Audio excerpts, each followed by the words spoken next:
शुक्र है कौरवों ने नहीं बनाया महाभारत के इस परमवीर योद्धा को अपना सेनापति। शुक्र है पांडवों ने नहीं बनाया इस योद्धा को अपना निशाना। और शुक्र है इस कौरव योद्धा ने नहीं किया अपनी पूरी शक्ति का प्रयोग। स्वयं भगवान श्री कृष्ण भी इस कौरव योद्धा की शक्ति से परिचित थे, इसलिए उन्होंने हमेशा पांडवों को इस योद्धा से दूर रहने को कहा। स्वयं भीम और अर्जुन भी महाभारत के इस परमवीर योद्धा से भय खाते थे तथा उन्होंने कभी भी इस कौरव योद्धा से युद्ध नहीं किया। वास्तव में आज हम आपको जिस कौरव योद्धा के बारे में बताने जा रहे हैं वो महाभारत का सोता हुआ शेर था, जिसे जगाने की हिम्मत ना तो कौरवों में थी और ना ही पांडवों में। स्वयं पितामह भीष्म गुरु द्रोण भी इनकी शक्तियों के कायर थे। अनेकों भयानक दिव्य अस्त्रों का ज्ञान होने के बावजूद इसी योद्धा ने कभी इनका प्रयोग नहीं किया। तो आखिर कौन था यह कौरव योद्धा? क्यों दिया उसने कौरवों का साथ और क्या हुआ जब दुर्योधन ने उठाया इस योद्धा पर प्रश्न चिन्ह? जानने के लिए वीडियो को अंत तक जरूर देखिएगा। महाभारत में एक समय ऐसा आता है जब दुर्योधन को ऐसा लगता है कि कृपाचार्य युद्ध में क्या करेंगे। वे तो एक साधारण ब्राह्मण है, उनका युद्ध से क्या संबंध? दुर्योधन अपने मन में आए इस विचार को पितामह भीष्म से साझा करता है।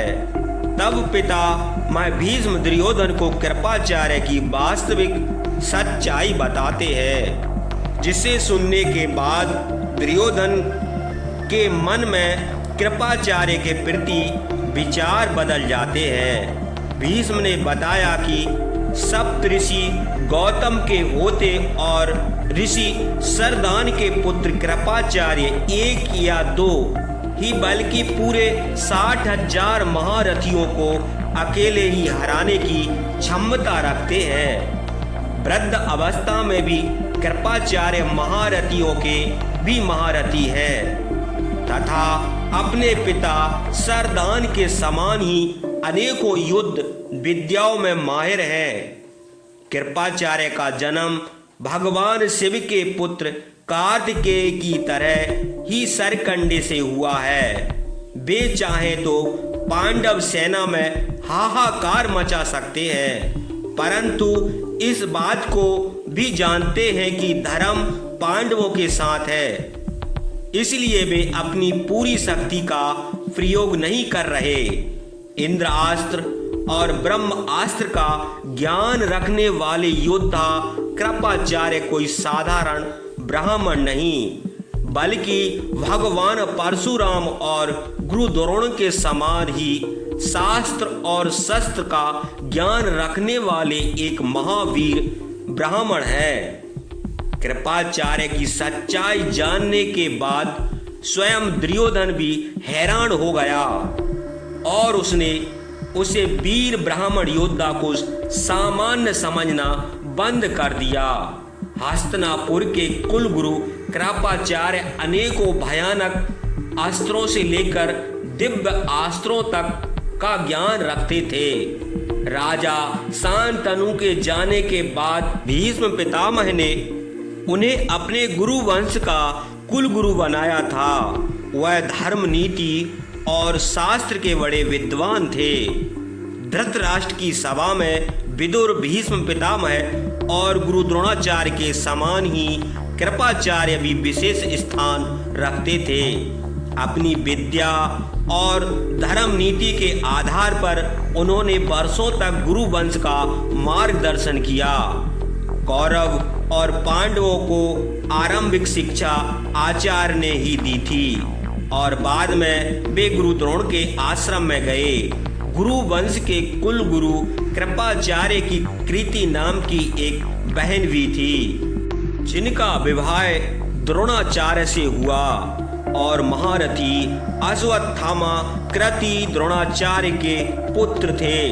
महाभारत के आदि पर्व अध्याय 67 के अनुसार कृपाचार्य रुद्र गणों में से एक के वंश अवतार थे। देवी भागवत में कृपाचार्य को मारुतों में से एक का वंश अवतार माना गया है। विष्णु पुराण अंश 3 के अनुसार आगे होने वाले मन्वंतर में वे मनुवैण प्रलय से बचाएंगे और वे सप्त ऋषियों में से भी एक बनेंगे। कृपाचार्य के दादा महर्षि गौतम सप्त ऋषियों में से एक। ऋग्वेद में कई सारे सूत आज भी उन्हीं के नाम से जाने जाते हैं। गौतम ऋषि का विवाह ब्रह्मदेव की मानस पुत्री देवी अहिल्या के साथ हुआ, जिनकी गिनती प्राचीन काल स्मरणीय पंच कन्याओं में की जाती है। ऐसा कहा जाता है कि उसे काल में अहिल्या से ज्यादा सुंदर कोई दूसरी महिला नहीं थी। अहिल्या वही देवी है जो भगवान श्री राम के चरण स्पर्श से पत्थर से महिला बन गई थी।